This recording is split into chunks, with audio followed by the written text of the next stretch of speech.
Hey everybody, how's it going? I know it's been a while since I've done a video. Just been a crazy summer. So this video right here is going to be about these guys.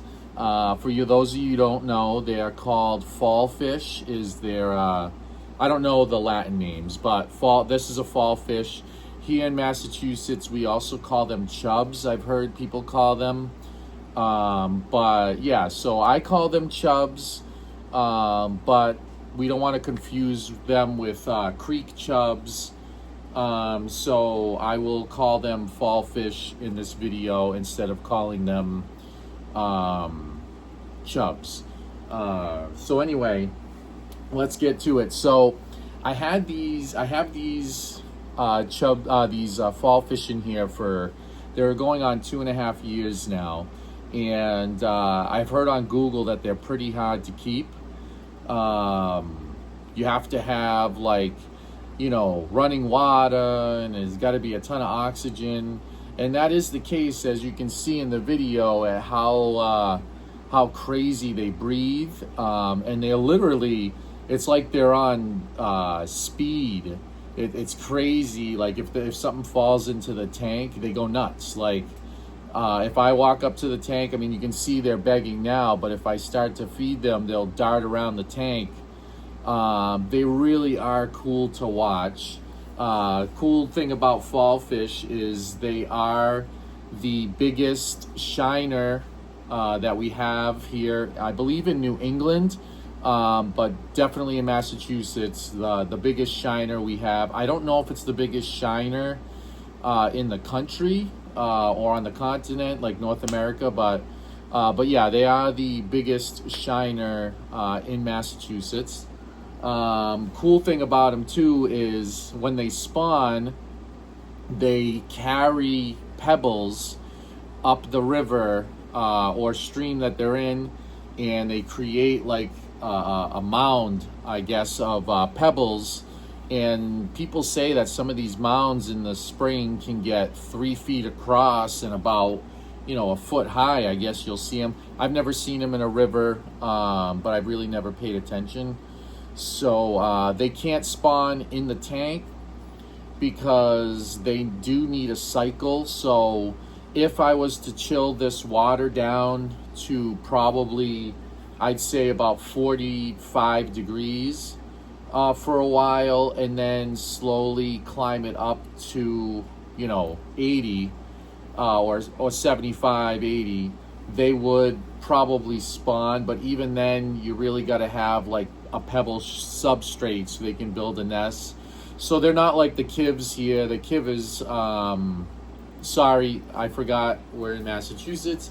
The bluegills and the pumpkin seeds and the red-eared sunfish I have in here, they've spawned before in my tank, and they will spawn in your aquarium because kivers spawn multiple times a summer. I mean, if the water's warm, they're at it. So they will spawn in your aquarium. But these fall fish are underrated. They're so funny to watch, and they're very energetic. The cool thing is you can look at all the substrate right here. Right here. I mean, I don't really vacuum out this tank very often. This tank has been set up since 2019, and I think I've vacuumed this out once a year or something. I really don't vacuum it out very much. Again, because of the live plants, I like some of that waste to go into the substrate. My nitrates are low, also because of what you're not seeing. If you haven't seen my channel before, is I have a huge 55-gallon sump that's hooked to this 220. You can check that out on my videos. It's pretty sick. I've done a lot of work and a lot of research to build this, but yeah, I mean, and again, the reason why I'm posting this is because Google said that, ChatGPT said that it was surprising that I had fall fish in the tank especially with an Oscar. But they're doing amazing. I do have a lot of oxygen going into this tank. The reason why the tank looks, I don't know, somebody said it looked cloudy. It's not cloudy. If you look up here, that is a return bar that goes across the whole tank.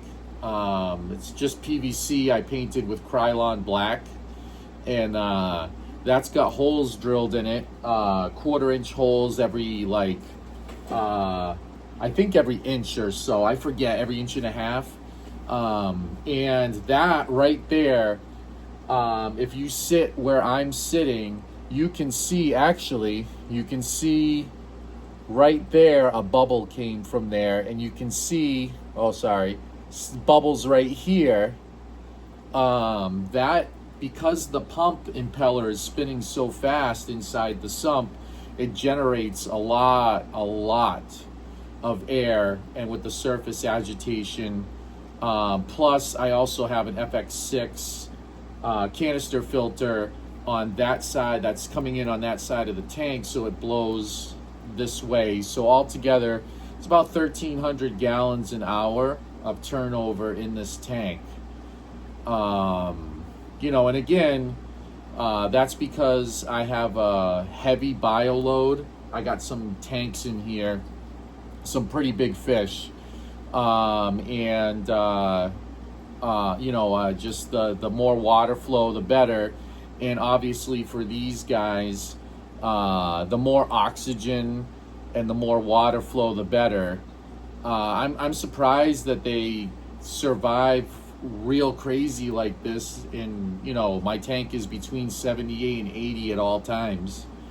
I mean, you do catch them in tide pools when the river's low around here, but I can't believe the tide pools are the same temperature. I've really never measured them. I should go out there and just see the temperature. But anyway, yeah, so if anybody has these little guys, you know, well, big guys in their tanks, let me know how your experience has been with them. And if you don't have them, you got to get them. They're so funny, and they're so personable, and they're just so energetic. They go crazy. And the best way I found to introduce them, I've done two things. Number one, I've just thrown them in there. That's this little guy over here. I just whipped him in one night because I caught him late at night. But the other two that I've had for about 2.5 years, these big guys right here, the twins, I acclimated them, drip acclimated them for about an hour in a 5-gallon bucket while I had an aerator going. And I had, you know, the circulation in the bucket. And I put them in, I fed everybody, and the next morning I got up and they were swimming around, and yeah, they've been eating. They eat pellets, they eat shrimp, they eat everything you throw in that tank. They will eat it. I mean, I've thrown bugs in there and they go nuts, obviously, because they're mainly carnivores, so they eat insects, crustaceans, and little fish. You know, they'll eat anything. So when you throw it in the tank, they go absolutely nuts. You have to have a cover on the tank, a heavy cover. And if you're like me and you have Oscars, then I'm assuming you have a heavy cover anyway. I have a 55-gallon that I cut up and used the glass for the cover. So there's you know, thick glass on the top of this tank so they can't come out, because they will jump. When the light goes out, there's a moonlight that goes on, and that's when they become real active, and you can hear them hitting the surface. You'll hear like a pop, and you'll see them hit the surface in the moonlight, and it's really cool. But again, they will jump out. I've tried keeping them over the course of 20 years off and on. This is probably the fourth time I've I've tried keeping them, and it's been successful again for 2 years. I can't wait to see how big they get, because I've caught them about 15 inches, and they get this olive colored on them, and then gold in the spring when they're spawning on the sides. And then they have these things, I forget what they're called, on their nose, which look like barnacles. Somebody in the comments can probably tell me what they were, or I could just Google it. I forgot what they are. But anyway, yeah, so if you guys have any questions about these guys, on, you know, where to get them and how to add them to your aquarium, let me know. Before I leave, I don't know if I mentioned, these fish need a good amount of room.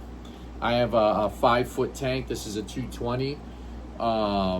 I'm gonna get some for my mom. She's got a 150 gallon, and that's a 6-foot wide. So you really want probably 125 gallons or more for these guys. And again, you don't want like a 150 tall, you want a 150 long, because, you know, they're like trout. They really, really love the area for swimming. And eventually when these guys get big, like I said, 15 inches, they'll probably go in the backyard. I got a little pond I made, but we'll see how they go. Again, any questions, feel free to message me, or you know, comment, and let me know if anybody else sees this and has fall fish and what your experiences are with them. I think they're a very underrated native fish to really keep, and they got a cool personality. So yeah, hit me up, and let's keep fish, man. You know, have a good one.